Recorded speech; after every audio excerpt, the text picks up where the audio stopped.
Être bien dans sa voix? Alors, être bien dans sa voix, c'est pouvoir s'exprimer et s'entendre de telle manière que notre voix corresponde à l'image que nous avons de nous-mêmes. Alors, ce qui empêche les personnes de faire ressortir leur vraie voix, c'est très simple. En fait, c'est parce que nous sommes tous de mauvais acteurs, finalement. Quand on nous regarde, on aime s'exprimer de telle manière que le regard de l'autre nous approuve et que on a la sensation de correspondre à ce qu'on attend de nous. Et parfois, on n'attend rien du tout, mais c'est nous qui nous mettons la pression.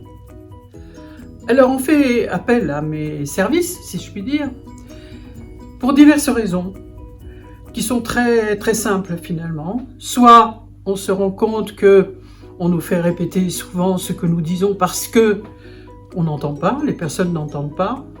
Soit parce que, soi-même, on ne se sent pas à l'aise, on a une sorte de pression lorsqu'on doit prendre la parole, ce qui est tout à fait logique et normal.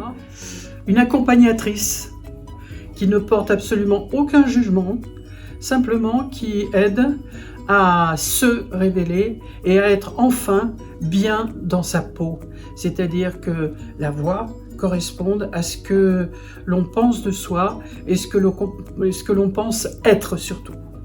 Je considère que chaque individu chemine tranquillement.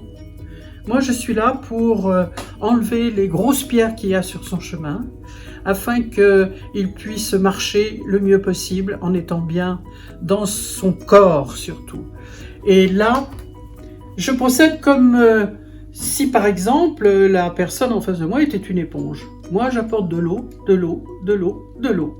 Et à un moment donné, la personne qui est en face de moi essore son éponge et ne garde que l'humidité dont elle a besoin. Et ça, c'est formidable. Finalement, ça marchera parce que généralement, les personnes qui ont recours à mes services, si je puis dire, veulent vraiment se sortir de cette espèce de gangue dans laquelle ils sentent quelque chose qui ne va pas. Et moi, je suis sûre que ça marche.